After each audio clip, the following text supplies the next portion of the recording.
Patrick Star, Robin, Peter Parker's friend, that dude in Ferris Bueller's Day Off that gets his life absolutely smoked by Ferris. These are all examples of stellar sidekicks that make a story immersive and believable. What would these stories be without their worlds? Creating a setting that is engaging and attractive is impossible without creating something that the viewer of that story can relate to. And what would these main characters be without someone at their side giving context to their actions and thoughts? Memorable stories need engaging characters in them. In order for these characters to be engaging, we need to see them interact with others. So, it's clear at this point that I'm not going to be talking about Mario or Donkey Kong or Link. I don't want to talk about main characters, but I also don't want to talk about sidekicks either.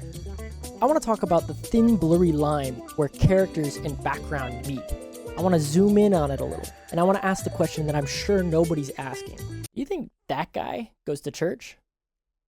I spend a lot of my time trying to find and observe things that feel too normal to actually pay attention to in real life and in games. These are the things that we just kind of glance at and go, eh. Or maybe not even eh. We just don't even see it and we just keep walking. I've found that looking at these things with a little bit of intention can reveal a lot about what's going on around us and myself too. Like, have you ever looked at a common pond duck before? Those things are incredible. Funny looking beaks, webbed feet, wings. If you weren't aware that these things were just everywhere and we put a whole bunch of them into an enclosure at the zoo, I'm pretty sure it would be one of the most popular exhibits in the whole zoo. Anyway, we're getting off topic. Let's talk about Toad and his potential religious habits. Toad is first introduced to us in Mario's Big Break in Super Mario in 1985. He is, I'm telling you, indistinguishable from the background. I mean, this is just the pinnacle of something that you're not really supposed to spend a whole lot of time looking at. So, we won't. Nintendo then did a really weird thing in 1988 when their next release of Mario came out, and they made this piece of absolute castle furniture a playable character instead. Weirdly enough though, he still feels even more like a side character than even Luigi or Peach does. I don't really know what to make of that. I don't know if it was his character design, or maybe it was his moveset, maybe it was his height. Playable character or not, we're starting to outline the characteristics of someone that I'll be super interested in about 30 years. We can finally start to understand a little bit about Toad's personal life in the Nintendo 64 years. Mario Kart 64 has a track actually named Toad's Turnpike, implying either Toad lives here, or perhaps owns the Turnpike. I feel like him owning it is a bit of a stretch, but his relation to the track in some way is undeniable. The weird thing about this track is that it doesn't actually feel like it belongs in this game or even in the Mario universe at all. The other tracks are fun and fantastical. Toad's Turnpike is metropolitan. You got a 6-lane busy freeway with like buses and stuff going places. Like, the existence of this track is incredible for the YouTube essayist. There's a city in Mushroom Kingdom. They have cars. The city is big enough that they have these big old tour buses driving around. Like, look at this thing. This isn't a city bus. This is like a Greyhound bus or one of those guided tours.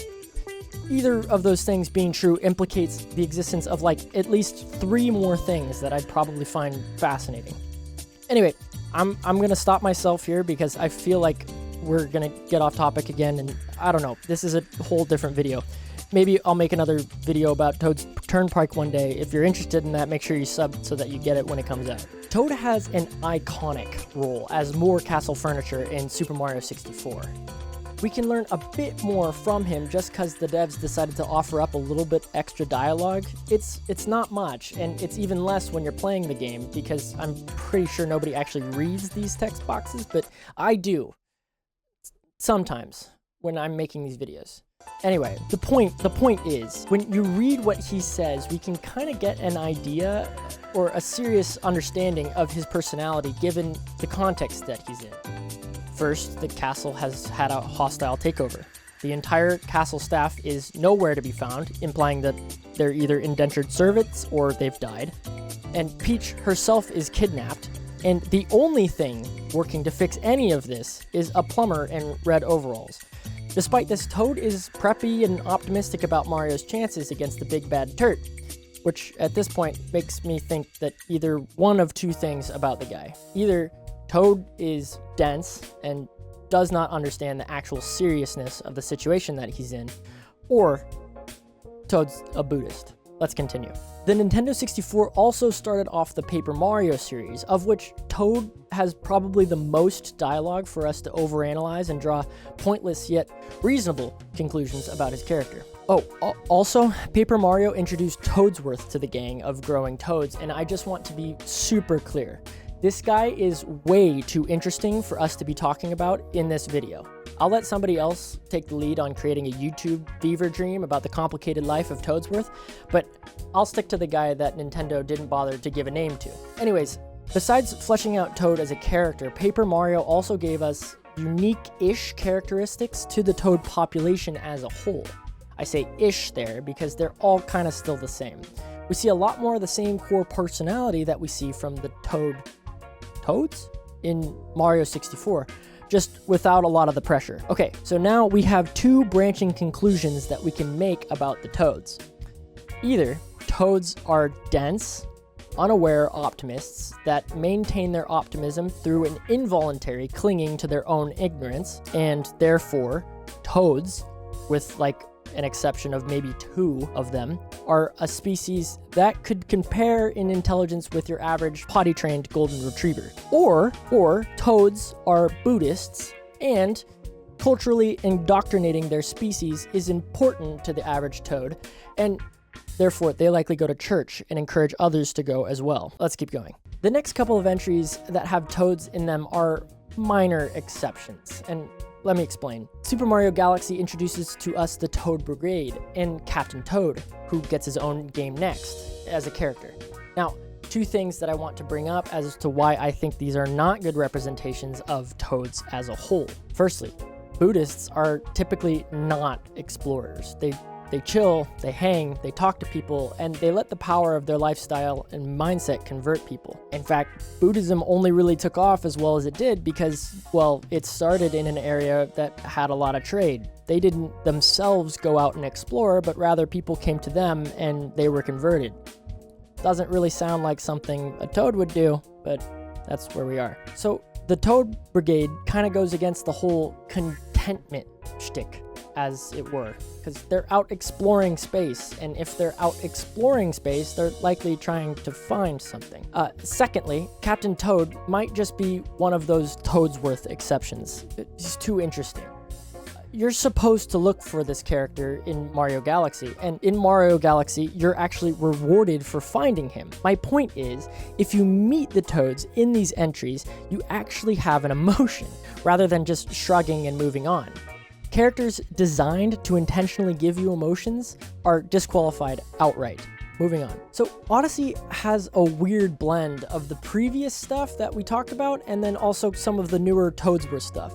It certainly has he who will not be mentioned further and his brigade, but it also has a fair share of those regular Toads that we've been talking around too. In Mushroom Kingdom, there's a whole host of these guys that hang around and don't give us too much context other than that they're a pretty homogenous bunch and don't seem to readily allow outsiders other than Peach and Mario.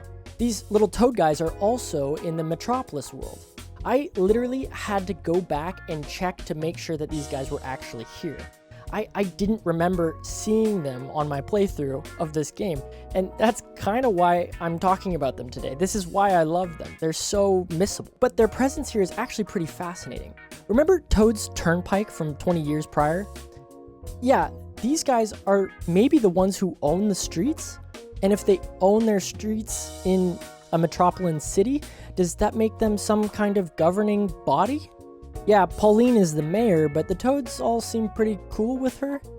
Maybe the regular humans all have these crazy conspiracy theories about how these little mushroom men own the roads and seem to only stick to themselves exclusively.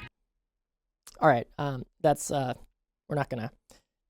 Anyway, their presence here in regular human society seems to pretty discreetly discredit the first branch of conclusions that we were going to make. Especially if they're literally owning the streets and potentially running the government. I mean, you can't have the intelligence of a golden retriever and run the government. So with all that said, we learned today that toads are definitely Buddhists due to their never-ending optimism in the face of sincere danger. There are no other options. Please don't argue with me about this. I've thought about this and I'm right about this. Thank you. Also, toads are all very alike and they have similar values, implying that they intentionally teach these values through some kind of cultural ritual.